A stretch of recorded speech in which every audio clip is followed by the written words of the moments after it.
and the field condition, however, is in perfect condition. At Biles, they cover this with a tarp, and it's just fast and dry. Field's in perfect condition, Jim. Should not be a factor unless it rains some more. The officiating crew from the Collegiate Independent Football Association and the Western Athletic Conference, with Vincent Price, the referee, and he'll be assisted by those gentlemen: Eugene Agnes, Stanford Rivers, Vincent Arroyo, John Tierney, and Ken Flaherty.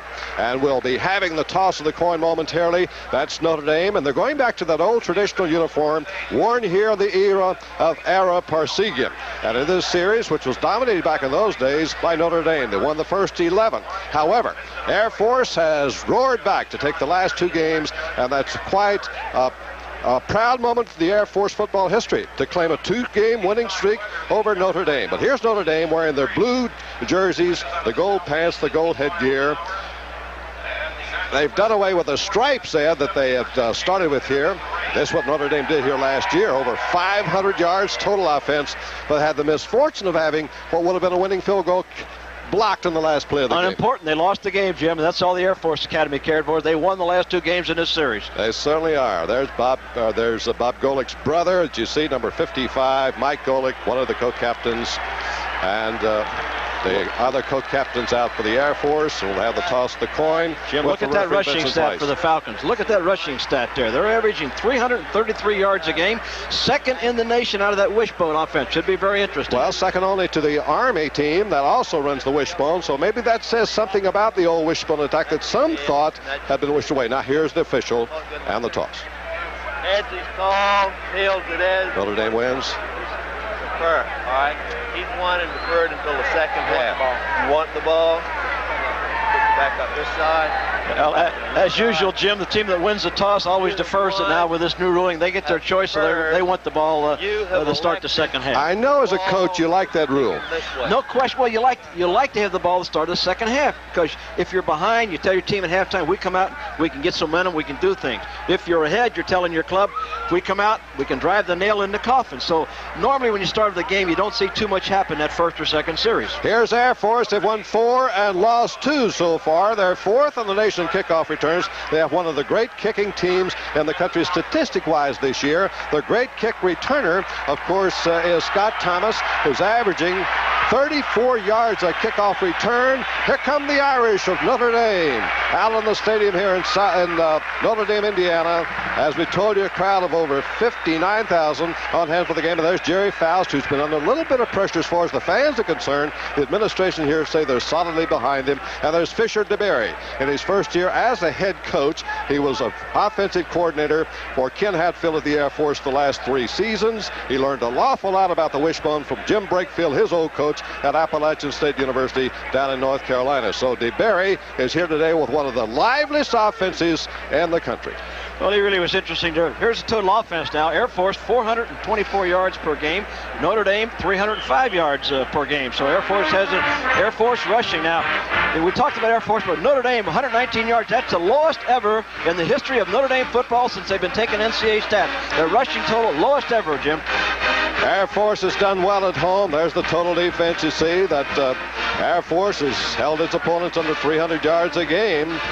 Probably Notre Dame played a little bit tougher opponents this year. Air Force has won all its games at home. They beat San Diego State, Northern Colorado, when they score the highest total that's been scored in college football this year, 75 points in Division I. And they also defeated Colorado State and Navy, a 2-game winning streak they have coming into this game, and lost their 2 road games at Wyoming and Utah. So they'll be challenged here by Notre Dame today to try and win the first game away from home. Notre Dame are trying to bounce back after losing to the defending national champion Miami Hurricanes a week ago in the rain here, a game you saw on ESPN. They lost that one 31-13. They lost their opener to Purdue, which happens frequently in that series, as the followers of Midwestern football know. But in between, they had 3 straight wins at Michigan State, Colorado, and at Missouri. So Notre Dame will be trying to bounce back today. A very key game for them, a big game for Air Force. I expect nothing but excitement in this one, Ed Biles. Well, it's a key game for both ball clubs. Air Force with a chance for the win in the bowl picture. Notre Dame needing a win badly. Jerry Fowler House needing to win badly, especially against Air Force. This should be a good one. Looking forward to seeing the wishbone that we don't see too often anymore.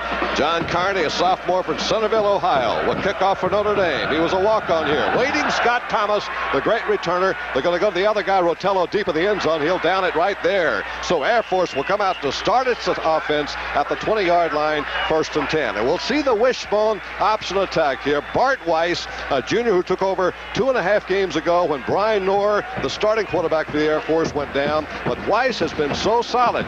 Knorr's going to have to win back his job. There's Bart, number 4, a junior from Naples, Florida. He has passed for 188 yards, but he has rushed for 242 yards and scored 5 touchdowns. He'll have Greg Pashusniak and Pat Evans and Jody Simmons in the backfield as the running back. Simmons the left halfback, Pashusniak the right half on this play. They give it to the fullback. Nope, it's a pitch out the other side. And turning the corner over there is Pashusniak and run out of bounds after a gain of about 3 or 4 by Joe Johnson, the strong safety of Notre Dame.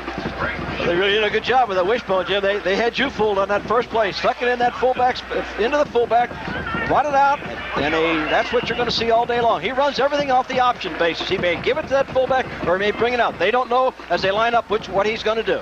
Tom Coleman comes in with the play as the wide receiver. Weiss now looking at 2nd down and 7 from his own 23-yard line.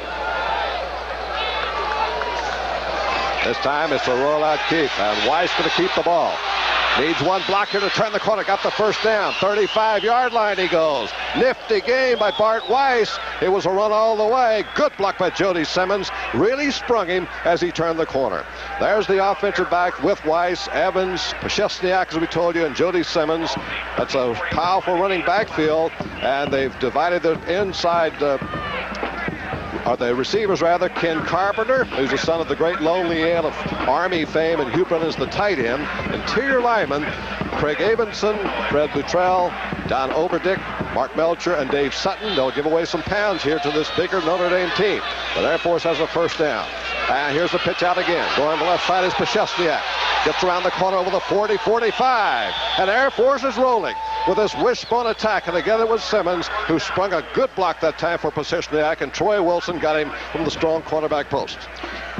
Well, Notre Dame looks like they're trying to take the quarterback. Here's a replay where they're trying to take the fullback and the quarterback away, but they're letting the pitch away. See the inside. You see him converge, take that away, come down, take the quarterback. But he makes a pitch. Now there's no force person out there to make that play. They're going to have to make an adjustment early. Otherwise, they'll pitch it out all day long, Jim. Notre Dame seemed to tend on those first early plays, Ed, to be trying to stop the fullback and the quarterback. And they've been pitching it out to that trailing man, and it's been working for them.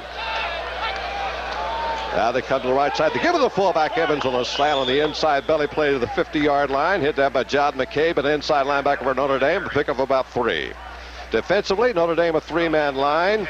Gann, Griffin, and Klein. They've got some injuries this Notre Dame team has, and some key players who will be out for this game. Look out for Mike Gann. There are the linebackers. Mike Kovaleski's playing with an injured hand today. Mike Golick, a great one. McCabe and Kovaleski inside. Banks and Golick on the outside. And the deep backs. Hawatha Francisco's been converted now to the backfield. Pat Ballage, Troy Wilson Johnson, all outstanding deep defenders. Now the little counter play goes to Simmons. He tries to get behind his own left guard, and Wade Klein, 278 pounds, 6'9". Notre Dame's defensive right tackle was there to stop him after a short game, and Air Force faces a 3rd down play here as they go into Notre Dame territory for the first time. Well, so far they've had great success running the option where they bring it out and make the option pitch to the outside. Be interesting to see where they come back with that play on 3rd down. 3rd and 4. We'll see if they go to the air here also. Tom Coleman's the wide receiver to the right side, a senior. They got the full house backfield. Notre Dame with a 5-man front. And they give it the fullback Evans. He will not get the 1st down. Evans tries the middle, and Klein again was the first man to meet him. Gets just inside the 45. And I wonder if Air Force might go for it here on 4th and 1. Well, it was an interesting call. Talking to Fisher DeBerry yesterday, Jim, he told us that they did a lot of audible at the line of scrimmage. Appeared the quarterback saw something in that front that he wanted to change around. Here comes the punting team. So Mark Simon, the sophomore from Whitewater, Wisconsin, will be in the punt. Notre Dame, Troy Wilson is going to go back deep as the receiver, and a beautifully high kick. This was great hang time. Fair catch called for, and taken by Wilson inside the 10. So Air Force bottles Notre Dame up inside its own 10-yard line, but the Fighting Irish now will get the ball for the first time. And here comes Scott Grooms, the biggest moment of his college football career, a senior from Greenfield, Ohio, who came here as a freshman with Kiel, left school, went to Miami, Ohio, then transferred back to Notre Dame. And last week when Steve Berline went down with an injured shoulder, Grooms, right here, number 10, 197-pounder, who's thrown only 3 passes all year, got his chance. So Notre Dame gets the ball. No score, first period from Notre Dame.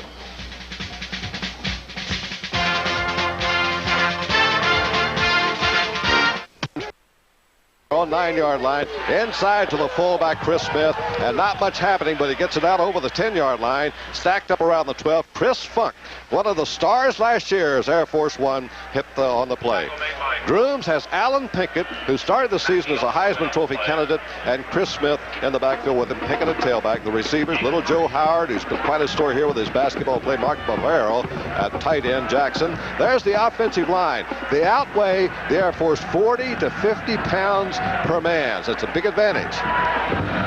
Second down, about 8 yards to go. The pitch to Pinkett, cutting to the left side, and he runs into a host of from Waterloo, Iowa, number 60. And there's the defensive line. DeRuiter and Ziegler at the ends, Funk and Nicholas on the inside for the Air Force. And the linebackers. Mackey is a good one. He was one of the solid players, a defensive player of the Notre Dame set to go on its first third down. They need close to 7 yards, about 6.5 to go.